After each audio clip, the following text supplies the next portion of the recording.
talking to us about Levshunov right after the draft, saying that the total package is what drew you guys to him, and what are the things that you like about him? Yeah, I got to see him quite a bit this year at Michigan State, and like Kyle said, the full package.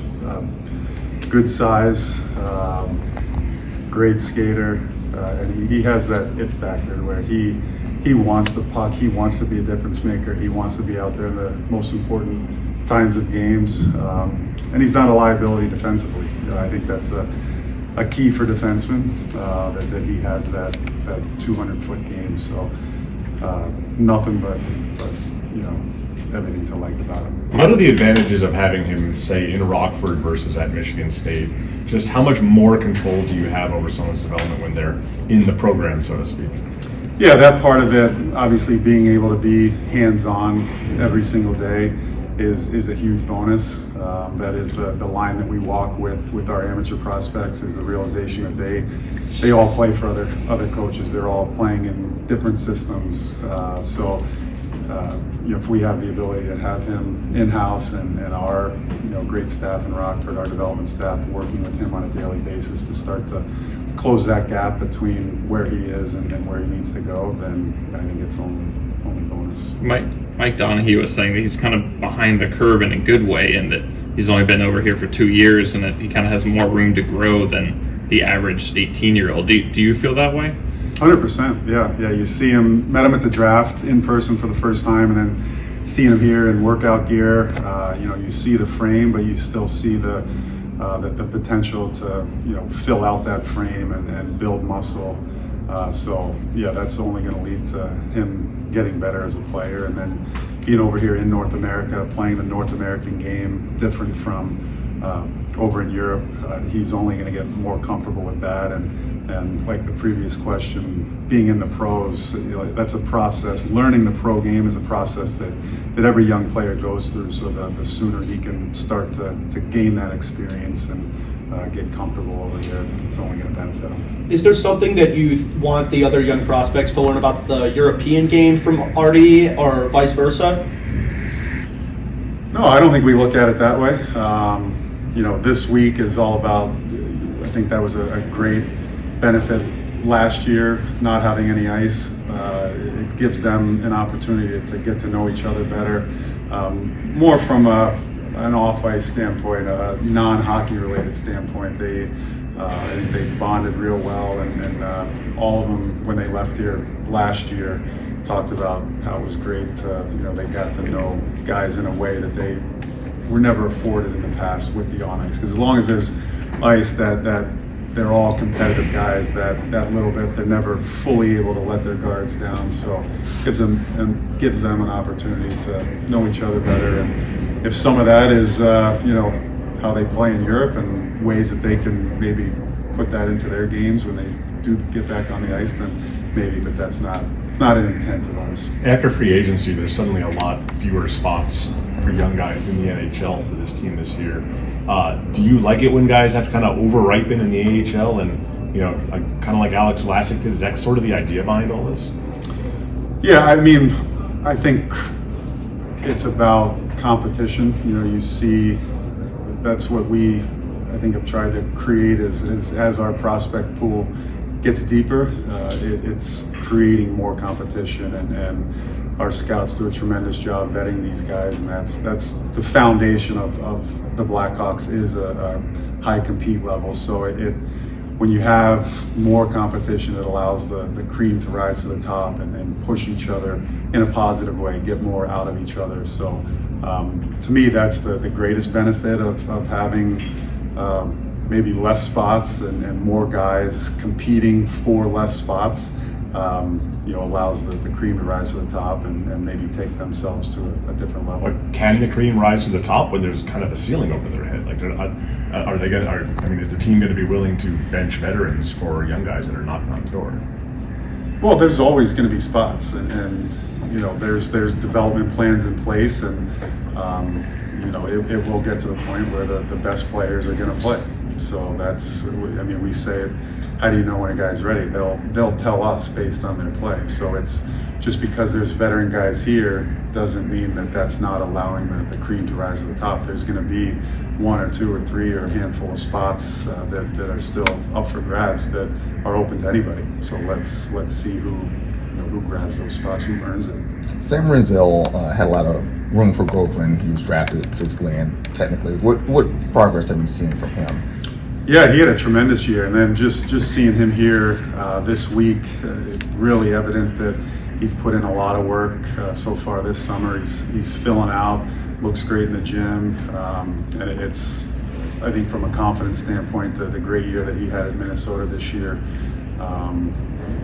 gives him momentum and has helped set him up for having a great summer. So he showed a lot this year on the ice, and he showed us a lot this off season so far as to his work ethic and his ability to put in the work off the ice as well.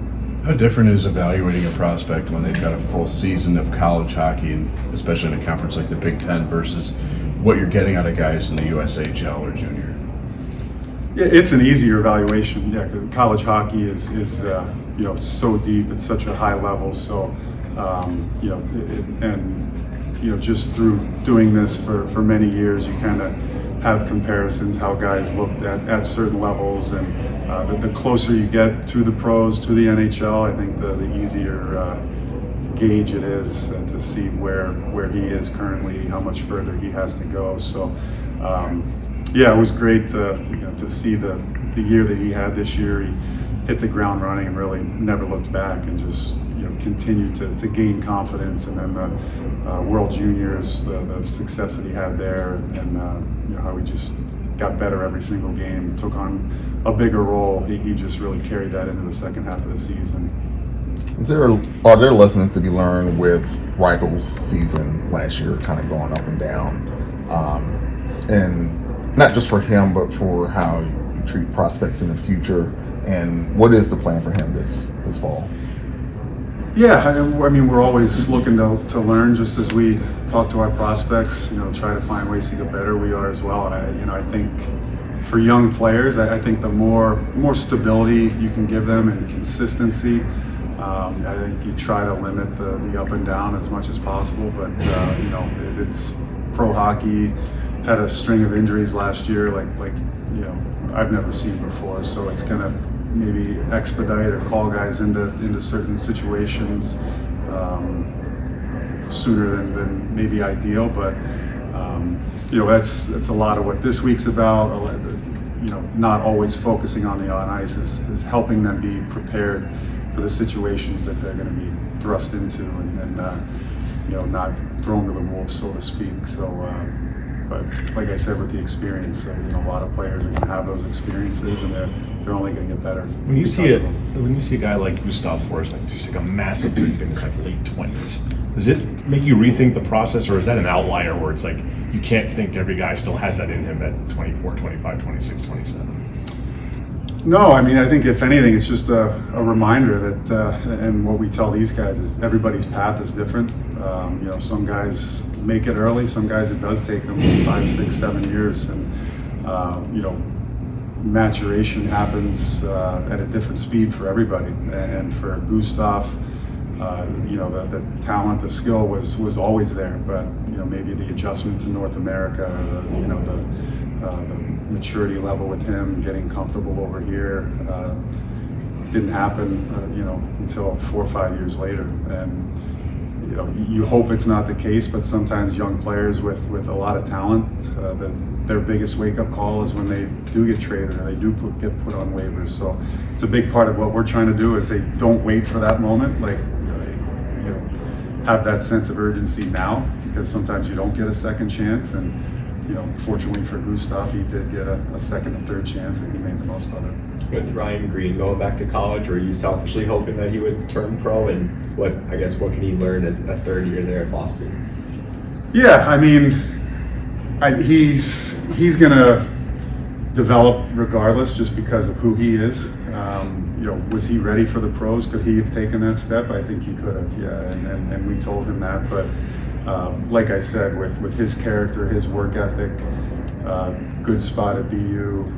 He's going to find ways to get better there as well. And we say a big part of a young player's development is taking on a leadership role, and he'll definitely have that this year at BU. He'll play in all situations. He'll be one of the captains. So could he have played here, and would we have loved him here? Yeah, but he's going to find ways to make the most of this year as well. What did you see from Nick Lardis when he came back from the injury, and what's that look for him next year? Yeah, Nick, he showed it before the injury and after the injury. His game is all about speed, and when he's playing at a high level, he's a tough player to contain. So, I think he's back to healthy. He got a little taste of the AHL at the end of last year, so I think that's a great stepping stone for him to get a feel for what that next level looks like, and he can take that into next year. And a lot of what we talk to these guys about is, play beyond the level you're at. He can do certain things at the OHL level, but start thinking about the pros and what it's going to take to be successful at the pro level, not necessarily at the OHL level. Last year, when Savoie was rehabbing with the Hawks, Luke Richardson was saying how that was kind of benefiting him, just like how it fits his personality so well. Did you kind of see that too? Absolutely, yeah. He, obviously the way it started was gruesome. You never want to see that, but it was a great testament to him how he turned that year into a positive, and he talks about it, the experience of being around NHL players on a daily basis. You see the maturation in his personality, his approach to being more of a pro, just from the start of last year to the end of it, being around pros, being surrounded by them. He was able to absorb a lot of the habits that it takes, that we talk a lot about being a successful pro. And he took that into the end of his season, and then he's an obvious leader in that room over there for this week. Does that often happen where players will do that with the NHL club? And moving forward, do you feel like that's a good tactic for some guys? Well, I don't think you can do it unless there's a horrible injury like that. Okay. So it's I don't think it happens that often to where somebody gets hurt in training camp and they're on IR for 3/4 of the season. But he definitely did make the most of that situation. Do you think that you should break more players' legs? That's what I was getting at. Gavin Hayes had a really good year, especially when he was traded to Sault Ste. Marie. He didn't even lose any momentum that he had with Flint. He even had that post-American World Juniors bump that they all seemed to have when they went back. Mm-hmm. What did you like from his play this year? Especially, it didn't go as they wanted in the OHL playoffs, but they took it as far as they could. And were you pleased with what he did this year as well? Absolutely, yeah.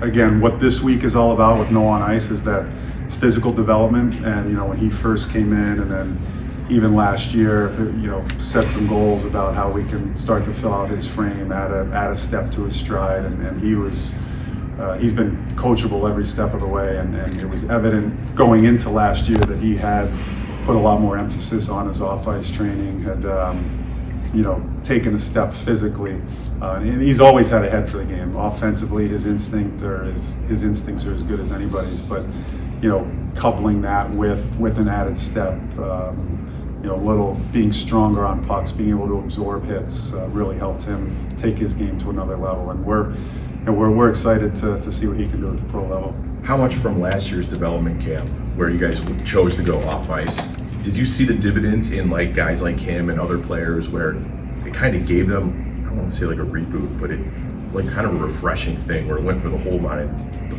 the body? Mm-hmm. Did that come into play later with some of the progress that you've seen from those players too? Yeah, I think the biggest benefit is just having less disruptions throughout the summer, letting guys be more consistent. Like I said before, everybody's so competitive, so if there is an on-ice element, they're going to make sure that they're ready to show well come the start of development camp. And sometimes that entails putting their off-ice training on hold for a couple weeks just to get on the ice so that they do show well. So another big part of our thinking with getting rid of the ice is to allow them to just start a program at the beginning of the off season, follow it all the way through to the start of dev camp, through dev camp, and then on for the rest of the off season. And I think the consistency with his ability to just be able to focus on that one particular area of his development allowed him to have a great start and keep it rolling throughout last season. What guys do you see as most on the cusp? And cusp doesn't necessarily mean opening day roster. It could be end of season or going into the next season from either like guys like that have had a taste like Nazar and Slager, or guys like Nolan Allen, Colton Dock. Well, I think you can put anybody that played pro hockey last year, throw them into that conversation. And, like I said, experience is probably the biggest factor with young players and starting to learn the pro game. Learn the new strength and size and speed of the game of the pro level. So the guys that got that taste, they're the ones going to be competing for a spot come training camp. So not going to single anybody out, but anybody that's going to be at training camp this year is going to have an opportunity to be on the cusp and earn that spot. When you talk about like post-international play bump, what about with Nazar? Have you seen since then, and how does he continue to build on it coming up? Yeah, he's another one. Obviously, his freshman year, coming off the injury and surgery, I think kind of like Sammy Savoy last year, just getting a dozen games or so in at the end of the season helped him a lot entering last season. So with him, it's the speed, the quickness is always there. So it's about learning to use that more effectively. Getting inside the dots, getting into the scoring areas, using that great asset that he has on both sides of the puck, offensively and defensively. And, you saw spurts of it last year when he did play for the Hawks of what he's capable of. So, that's again what this week is about. What the rest of the off season and him going forward is getting stronger, getting more powerful, so that he can sustain the spurts that he showed last year, so that he can do that shift in and shift out for full seasons and full playoff seasons. We all silly like the mayor.